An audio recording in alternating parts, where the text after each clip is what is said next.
Mr. Mehrotra, my first point of disagreement with the manifesto, thank you, sir, is with the idea of an apprenticeship. Now, I know it's a well-meaning idea, saying that if you're an educated graduate Indian, whatever, you don't have a job, we'll give you an apprenticeship, we'll throw 1 lakh rupees a year at you. 1 lakh rupees a year, roughly about 8,000 rupees a month, less than the minimum wage.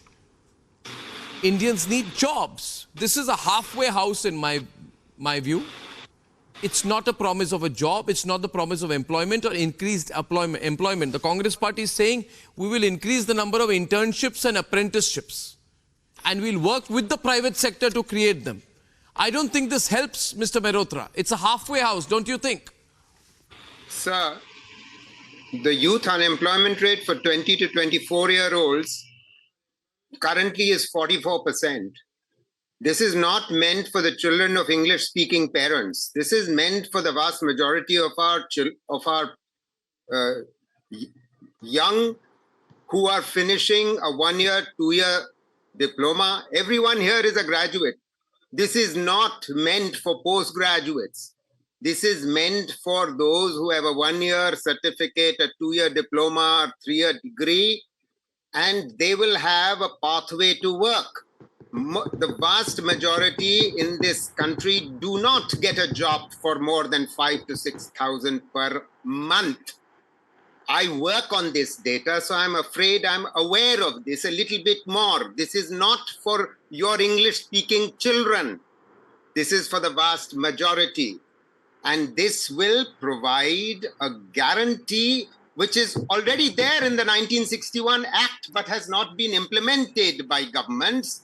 And therefore, yes, sir, of course, Mr. Basu, you will have your chance. So let the others speak. I'm not intending to speak when you are about to speak. Okay. In a country where there is 44% unemployment, you are unlikely for 20 to 24-year-olds, and in a country which is not generating jobs. So they need jobs, yes, but the government's policies have not generated jobs. We have had the highest unemployment rate prior to COVID in 2017-18 of 18% youth unemployment, which has actually only gone on increasing, with all due respect. So you probably don't know this, but 62% of those who are in the workforce today actually earn less than 200 rupees a day. That's the wage rate in this country. This is what the PLFS, the Periodic Labor Force Survey data, is telling you. So if you're not aware of the facts, there is nothing I can do to help you. Now, obviously, the English-speaking, air-conditioned lifestyle walas will not understand this. That's the problem. Okay, I'll get PK to respond with a two-line input from my side. With respect, Mr. Mehrotra, I take offense to your assumption that people who don't speak English should earn less than people who speak English. India has changed, Dr. Mehrotra. That's India's reality, or no? A fair assessment. That's India's reality. It may be, but the second, it's not the reality anymore. It may have been the reality in the Doon school days. Now, the daily minimum wage in India is 5,340, or it can also be seen as 400 rupees a day. To say we'll give less than that I don't think it would be attractive to young Indians, but I leave it to Dr. Basu to respond to you. Arnab, your reporter completely misunderstood. Manrega is available only for 100 days. So no one is even allowed to earn 1.44 lakh in a year on 400 rupees a day. It's not even humanly possible because the law doesn't permit it. I'll get PK Basu respond to you. I think India is very aspirational, and therefore I believe 1 lakh rupees a year will not be attractive or acceptable to most. Dr. Basu. I think Professor Mehrotra is living in an India that is long past.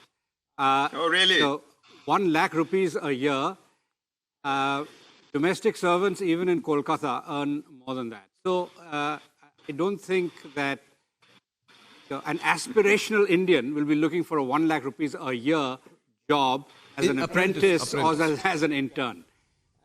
Now, with regard to your data on so-called youth unemployment, this is based on CMIE. Nobody with any sense, there is no credibility with the CMIE data. CMIE uses a survey, and their survey methods are extremely weak. Really? And they don't even have a proper measure of the labor force. How can they measure unemployment? So PLFS and other surveys have proper estimates of the unemployment rate, which is around 6 to 7%, which is much more credible for the fastest growing economy in the world. On the apprenticeship point, please. Now, you see, the point about the Indian labor market is that the vast majority of Indians work in what are called owned enterprises, enterprises that they run themselves. So most of India is, in fact, entrepreneurial. Now, among those who have jobs, now if you just look at the structure of the labor market, the structure of the labor market has changed substantially from what Professor Mehrotra remembers from his youth. And at the moment, a lakh of rupees is not anything that, a lakh of rupees in a full year, not the sort of wage that would attract any aspirational end. Okay, so we've got two sides. I can see strong disagreements here.